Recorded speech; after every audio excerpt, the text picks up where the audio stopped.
Hey guys, thank you very much for listening to another episode of the Profitable Practice Podcast. I would love nothing more than for you to be able to leave a review. I get so much joy out of listening and reading the amazing things that you guys say about this. So please subscribe to our channel, leave a review, and share it with your friends. Let's get some more fantastic information out there so all of us can grow the industry together. Cheers for now.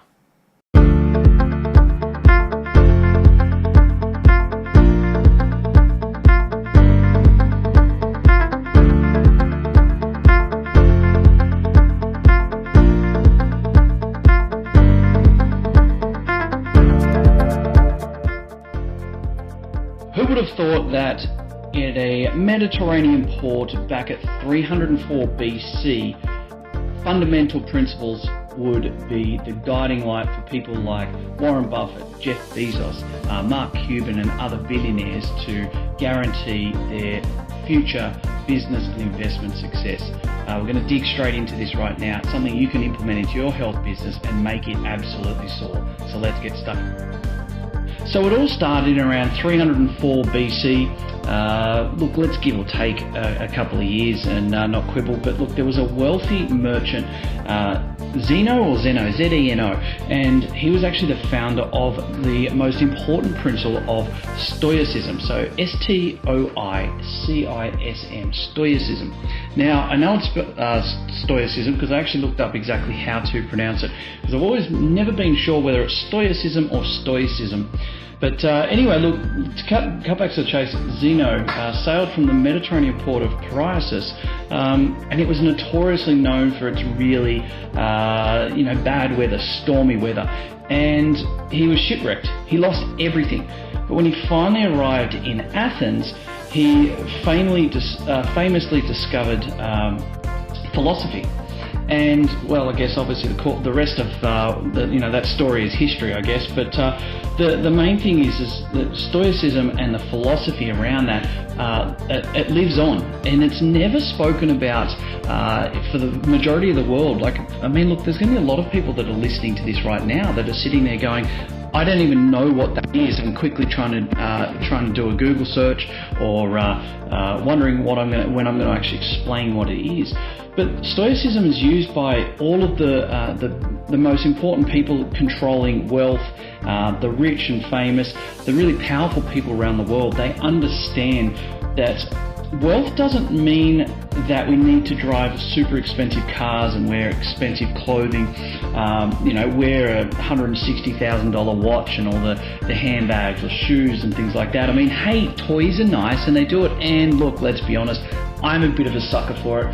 I've got a Rolex, 2 hubs and 2 tags.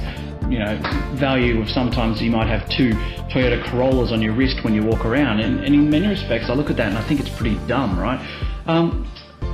And we all like driving fast cars and having a bit of fun. But the whole idea is that Stoicism, it's a pretty simple philosophy built around a simple and immensely practical set of rules for better results with less effort. And it's a really, really interesting avenue. You look at someone like Warren Buffett. I mean, he's just known for his frugality. Like, he's so frugal with everything he does. He still drives around in, I'm just trying to think, the car. It's like a 2003 or 2004 model car. He's still in the house that he built, he's lived in for 43 years or something like that. Now, granted, it's a nice house and it's got a fairly good value to it, but considering he's in the top handful of richest people in the world, he's the CEO of Berkshire Hathaway. He's a absolute business magnate, investor, speaker, philanthropist. He's known as the Oracle of Omaha, and yet he's so frugal in the way he lives his life. And he has reported before that he will never pay more than $3.17 for breakfast. He still lives in the house that he bought in 1958. It's only worth like $250,000 or $260,000 US, which, for someone who's a billionaire many times over, it's just ridiculous, right? I mean, $260,000 US, doesn't even buy a 1-bedroom apartment, here in Sydney these days. So he's known for his frugality, and this is where the whole philosophy of Stoicism has been so beneficial from some of those early Greek days for Warren Buffett. Now, just to elaborate a little bit more, Stoicism it's predominantly a philosophy of I guess, personal ethics, informed by that system of logic and its views on the natural world. So when you start and thinking about the teachings behind this, the socialist side of things believes that the path to happiness for humans is found in accepting the moment as it presents itself, and not by allowing someone else to be controlled, or yourself to be controlled by the desire for pleasure or the fear of pain. And so when you stop to think about that whole teaching around virtue being the only good for human beings, then things like health, wealth, and pleasure, they're not good or bad in themselves, but they've sort of, I guess, been given a value as being quite material. And so Stoicism teaches the development of self-control and fortitude of oneself as a way of and a means of overcoming destructive emotion.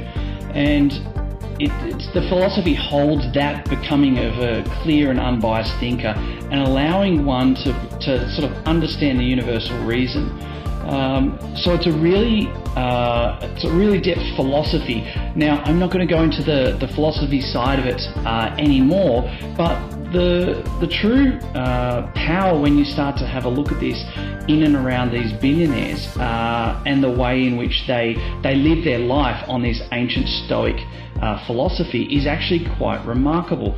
If we stop and have a look at someone like LeBron James, his net worth is around 440 or 445 million US dollars when I'm cutting this podcast. But instead of paying for expensive subscription, he actually uses free Wi-Fi. He uses free music streaming services like Pandora, and he brags about it. That's frugality. It's around the principle of Stoicism. The other one thing I was reading only recently was Trey Burke from the Knicks in New York earns $1 million a year, but he's allotted himself a $5,000 a month budget to live on. Now, that might sound like, oh, that's just budgeting, that's what we all do, but the vast majority of people don't. And as your wealth increases, not just cash in the bank, but your wealth with maybe properties or shares, or maybe you're trying to save up for your own standalone clinic, or your fifth clinic and things like that. It's not just about budgets, it's about how you yourself act in all aspects of your life. That stoicism of controlling those emotions and being more one with that frugality. Zuckerberg, Mark Zuckerberg, the founder, CEO of Facebook, we all know who he is. He has a black TSX. It's worth like 30 grand or 35 grand. I've got a couple of Mercedes in my family. I have a C63 that I love. It's a four-door. It's not the coupe, but I got that because that can be a bit more of a family car, having 3 daughters at the moment.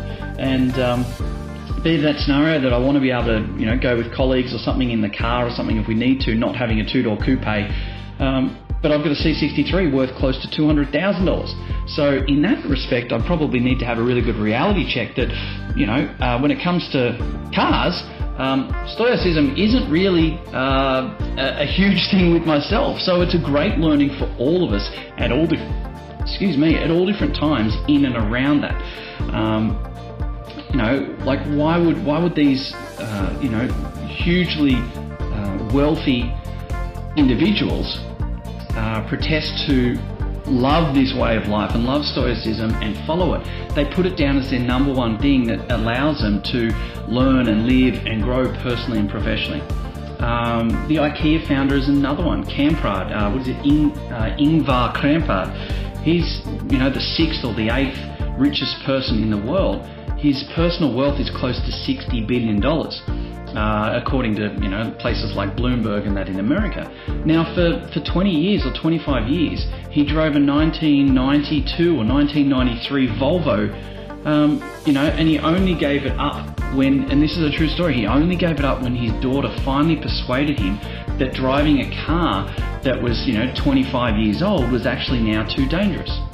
So why is it that, Buffett and Crampart, Zuckerberg, LeBron James, etc., why is it that they spend very little money instead of, focusing on externals, all the expensive stuff? And look, let's be honest, some of them would have a lot of that expensive clothing. They go out and parade it around at times, more like probably LeBron James as opposed to, your Warren Buffetts, etc. But these billionaires focus on the things that really matter.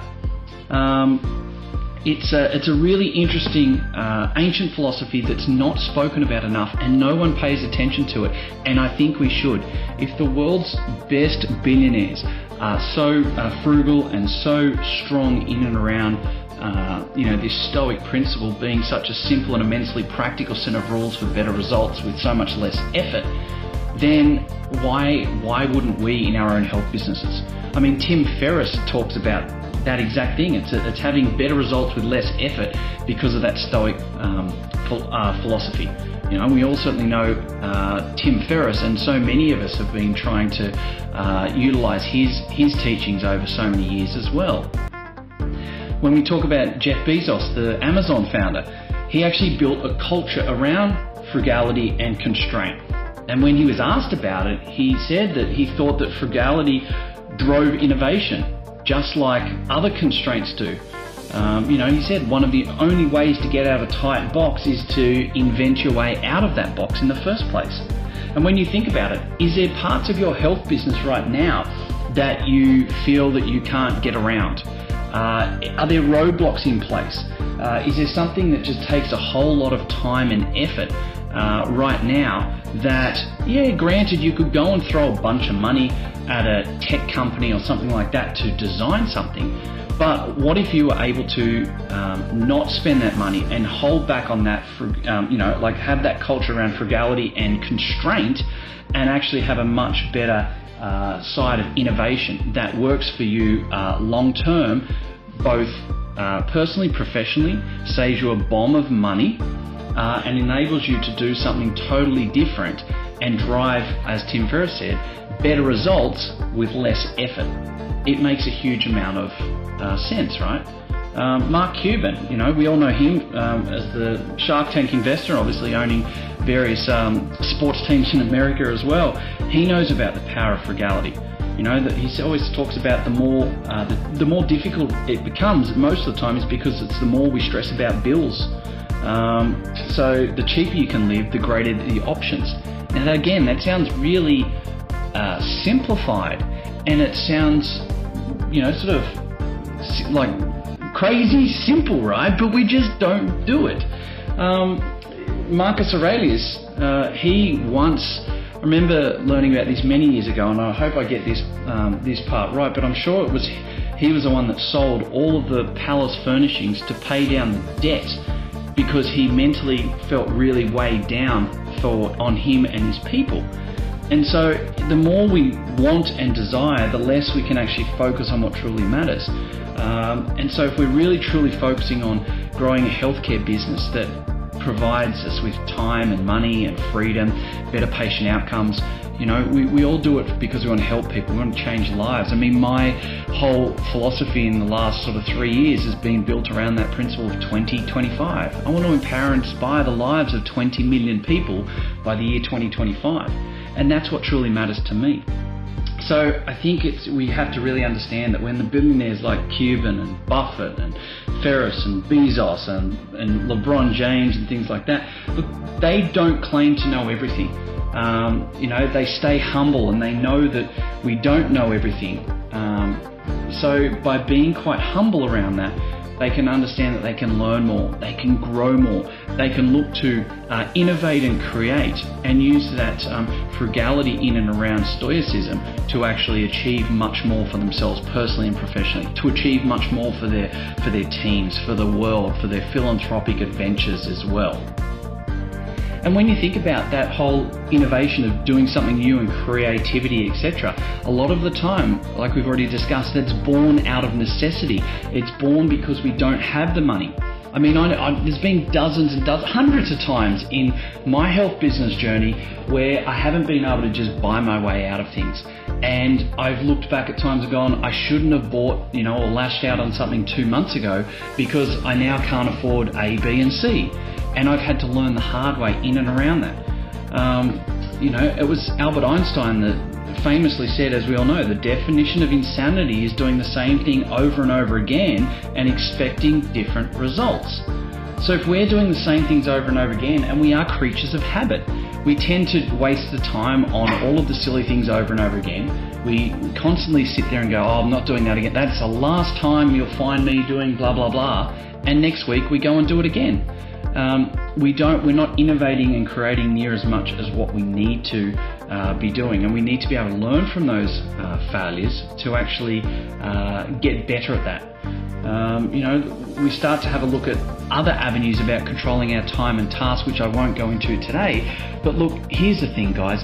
Stoicism, the philosophy in and around being humble and being frugal, not spending the money that we may not necessarily have, and even if we do have, we need to leave a little bit more frugally, because it actually stems your ability to be creative, to be innovative. And a lot of the time, the successes that you have in your business, in your career, I know it's the same for myself, have stemmed from those time periods where I've had to innovate and create. There's been times where I've had to go out and create. We did the whole falls prevention guidelines for every single aged care facility in our industry about 10 or 12 years ago, when they were back with divisions of general practice, before they were Medicare locals and now primary health networks, and they're still being used in that situation. But we had to create those, we had to innovate, but I was under the pump in a very difficult situation to do that. So through that adversity comes that triumph. And we've got to be able to control that. We've got to be able to understand that. Now, I could have gone out of my way in that time period and paid money and bought my way out of it, or paid someone else to do it, but I chose to invest the time and effort to do that. And so many more results have been able to come from that. And the avenue of doing that, the learnings from that, I've been able to then apply into other areas of opportunity, other growth, other programs, and run through that similar type mentality as well. So stoicism is something that we all at times probably maybe not knew the direct meaning of it, etc., but have seen it, we've felt it, and maybe, or hopefully, there's an avenue, an element to the way that you behave in and around that as well. Because let's be honest, we want our businesses to grow, we want our businesses to be worth more. Because here's the thing, health businesses, for me and for lots of you guys, it's not about the money. But here's the thing, if you want to change lives and you want to help people, it actually is about the money. Because until you've made more money than what you know what to do with, then you need to be out, you give it away. And I know there's a lot of the big boys, a lot of the billionaires, they turn around and they say, like, for people that say money isn't everything, then they don't actually realize that it is. Because you don't actually really know it until you've given enough money away to realize of how actually important it is. So here's the thing, let's go and grow our companies. Let's really think about our frugality in and around our behaviors for our health business.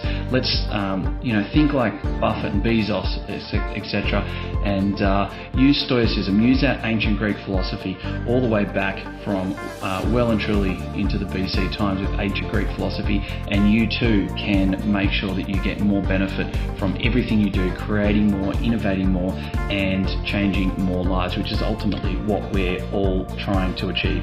So guys, that's all there is from today. Let's make sure that we go back to the time of 304 BC with Zeno and get a lot of awesome work done. Let's change some more lives, and I'm going to talk to you guys very, very soon. Cheers for now. Hey guys, thank you very much for listening to another episode of the Profitable Practice Podcast. I would love nothing more than for you to be able to leave a review. I get so much joy out of listening and reading the amazing things that you guys say about this. So please subscribe to our channel, leave a review, and share it with your friends. Let's get some more fantastic information out there so all of us can grow the industry together. Cheers for now.